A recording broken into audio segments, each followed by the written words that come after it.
Bismillahirrahmanirrahim. Assalamualaikum warahmatullahi wabarakatuh. Alhamdulillahilladzi an'amana bi ni'matil imani wal islam wa nusalli wa nusallimu ala khairil anam sayyidina Muhammadin wa ala alihi wa sahbihi ajma'in, amma ba'd. Apa kabar teman-teman semua? Semoga selalu dalam keadaan sehat walafiat dan selalu dalam lindungan Allah. Amin ya rabbal alamin. Nah, di sini saya akan membawakan sebuah video untuk memenuhi tugas ujian tengah semester mata kuliah Psikologi Komunikasi. Sebelum ke pembahasan, perkenalkan dulu, nama saya Marfu'ah Hasanah dengan nomor induk mahasiswa 190104 010154. Dan di sebelah saya ada Ibu Rizkiatul Hasanah Esos Emsos selaku dosen pengampu mata kuliah Psikologi Komunikasi. Yang akan saya bahas di sini adalah pengertian dan definisi dasar psikologi komunikasi, peranan psikologi dalam proses komunikasi, karakteristik manusia komunikan, sistem komunikasi intrapersonal, sensasi dan persepsi, peranan motivasi dalam komunikasi, konsep diri dan atraksi interpersonal.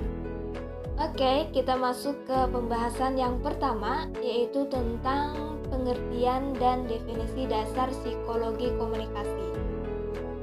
Psikologi adalah ilmu yang mempelajari tentang kejiwaan. Namun demikian, pengertian psikologi ini sudah banyak bergeser karena saat ini psikologi lebih banyak mempelajari tentang perilaku manusia. Nah, sedangkan komunikasi adalah penyampaian pesan, ide, atau gagasan dari komunikator kepada komunikan. Dari pengertian psikologi dan komunikasi tadi, maka dapat kita ambil pengertian bahwa psikologi komunikasi adalah ilmu yang membahas bagaimana manusia berinteraksi dengan manusia lainnya. Psikologi komunikasi ini mempelajari bagaimana manusia berpikir, bagaimana membujuk orang, bisa membantu memahami manusia dan lebih berempati terhadap setiap aspek yang dimiliki manusia. Selanjutnya tentang peranan psikologi dalam proses komunikasi. Yang pertama, dapat mempengaruhi kecerdasan emosional. Kecerdasan emosional ini akan mempengaruhi kompetensi seseorang dalam kemampuannya untuk mengembangkan hubungan yang sehat dan untuk menerjemahkan emosi yang dirasakan orang lain. Menumbuhkan rasa percaya.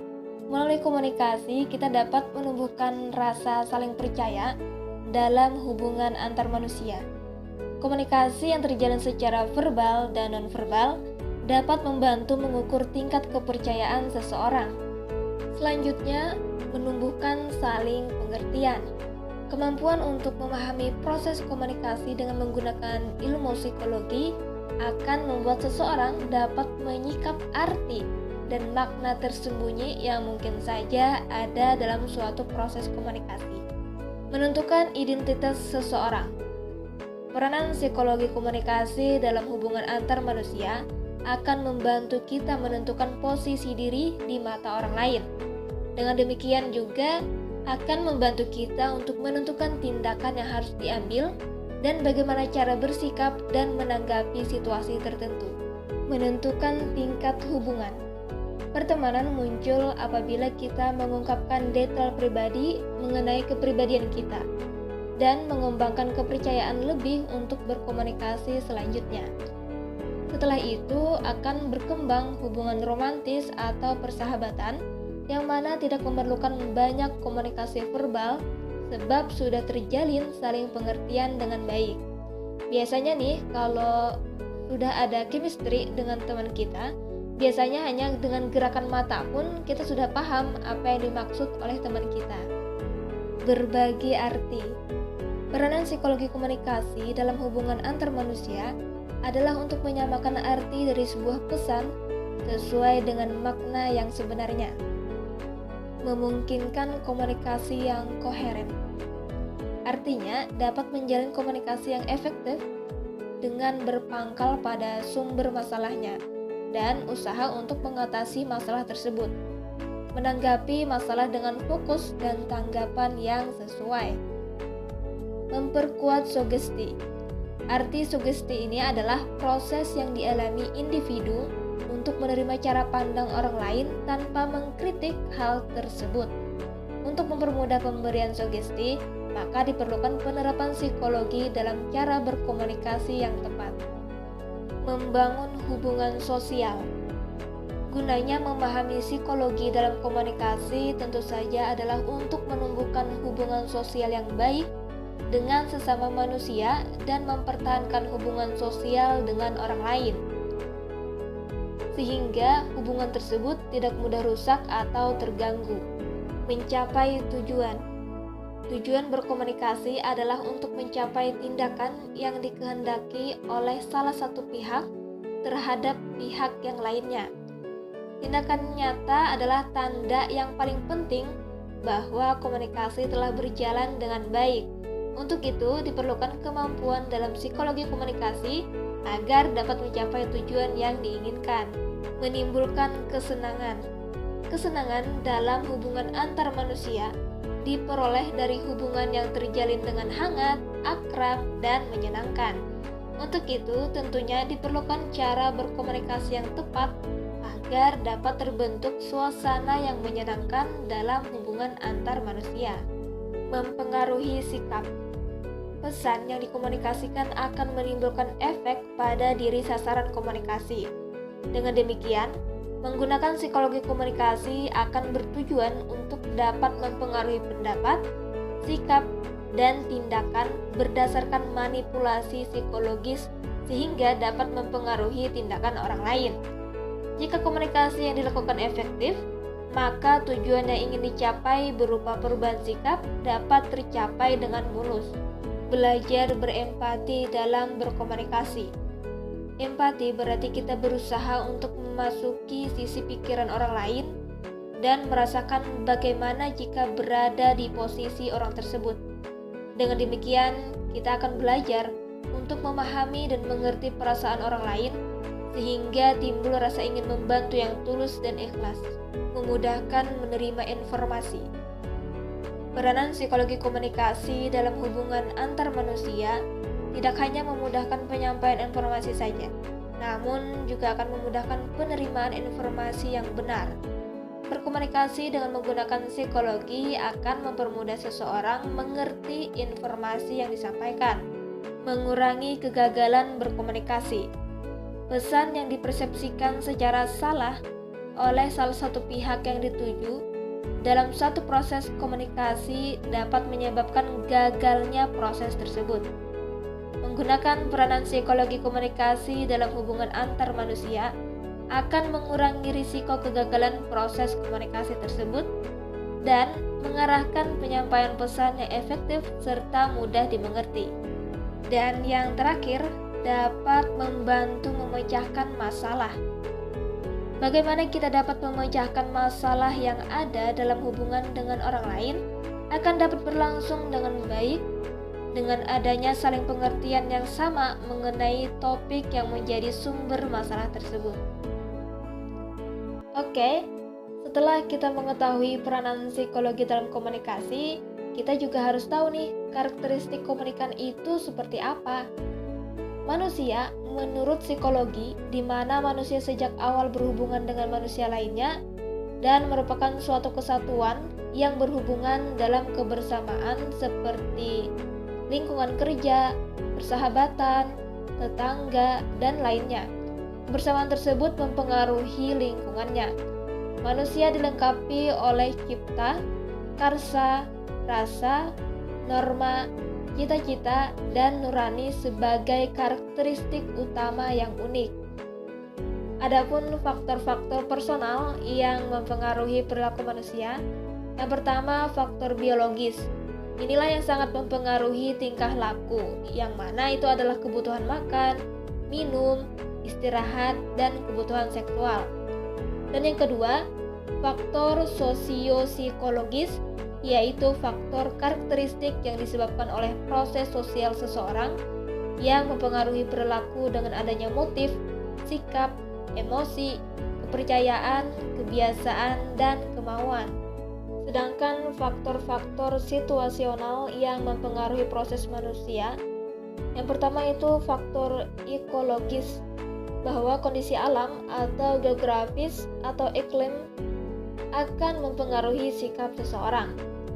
Dan yang kedua, faktor rancangan dan arsitektural dapat mempengaruhi pribadi seseorang juga, seperti halnya rumah-rumah dengan pagar rendah, artinya lebih terbuka, tidak curiga terhadap lingkungan dan mau berinteraksi.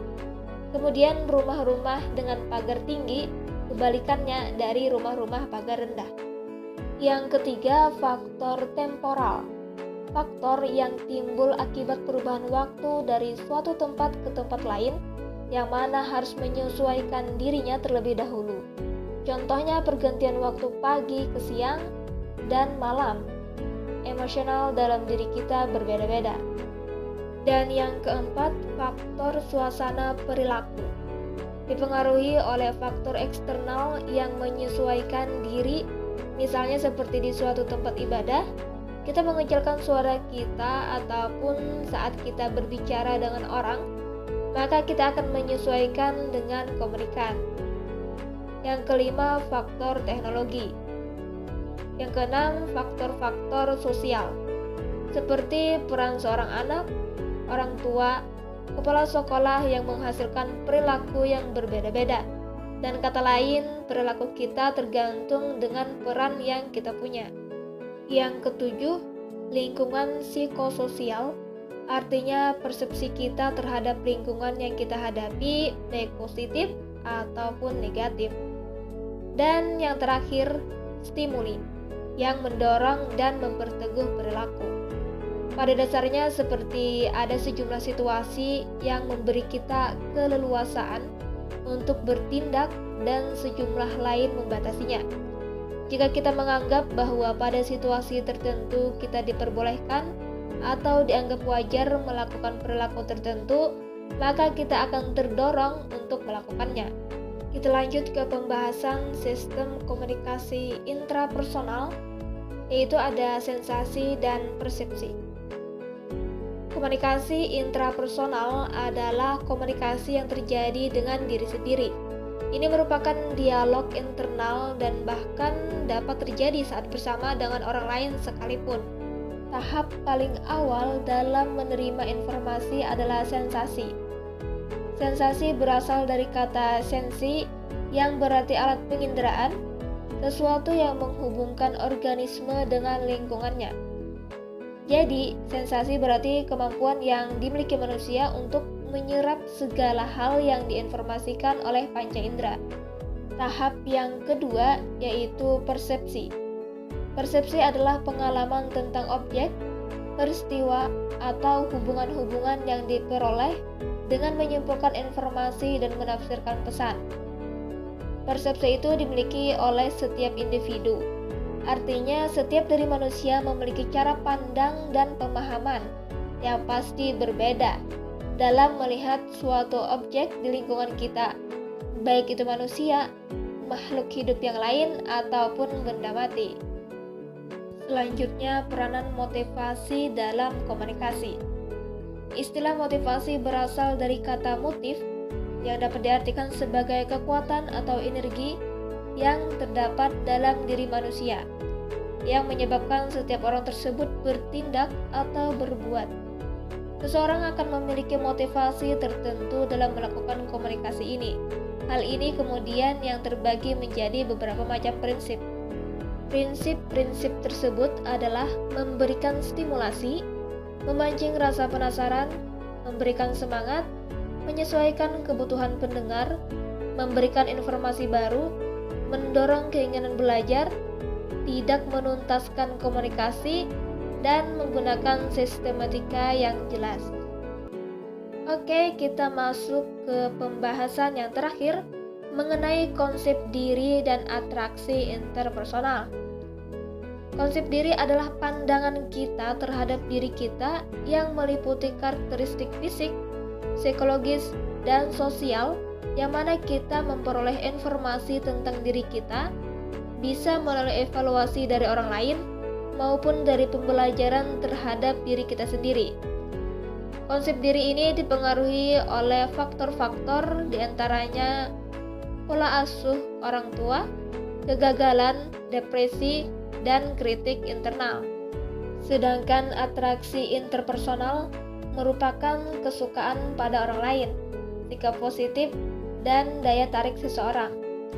Faktor timbulnya atraksi interpersonal ini ada dua faktor, yaitu faktor personal dan faktor-faktor situasional.